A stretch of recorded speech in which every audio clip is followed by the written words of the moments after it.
When I was in the first grade, I had a black teacher. I had a black teacher in second grade who I also really remember and actually stood out to me a lot too. And then I didn't have another one again until I was in the sixth grade.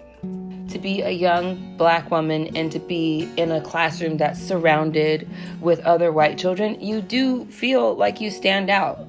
To have that black teacher, you at least know that you stand out in a good way to somebody, you know? Miss Lindsay was my second grade teacher, and she just led with compassion and love and was just always there for us. And she's the only black teacher that I had in my elementary years at all. Wayne Melanson, who was our principal, it was almost unheard of at that point in time to have a black principal. They created a safe haven for us in a space that was not always safe. In high school, I had several black educators that I felt like made an extreme difference in my life.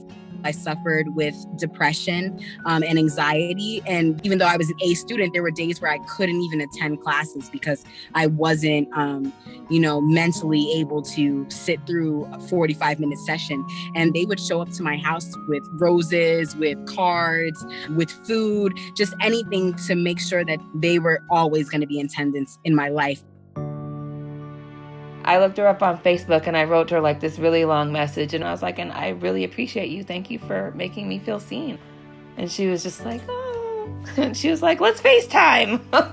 When you do have that teacher that makes you feel seen, like it is ingrained in your mind forever. And when we talk about what this education thing is and what this anti-racist thing is, it's about being able to have Black and Indigenous teachers stand before you and be transformational, to be able to see like this can be done, and that I can do this. And this teacher standing before me has gone through different things and they've dealt with racism and they get it. Being able to see someone who looked like me, having teachers that had curly hair, having teachers that were really ingrained in their history allowed me to feel comfortable with being myself. So I was able to show up in every space, in every room that I walk into now, fully as myself. I thank every Black teacher that I've ever had for believing in me, for seeing my brilliance before I ever noticed that it was there, and for pouring into me in ways that have allowed me to be able to honor them.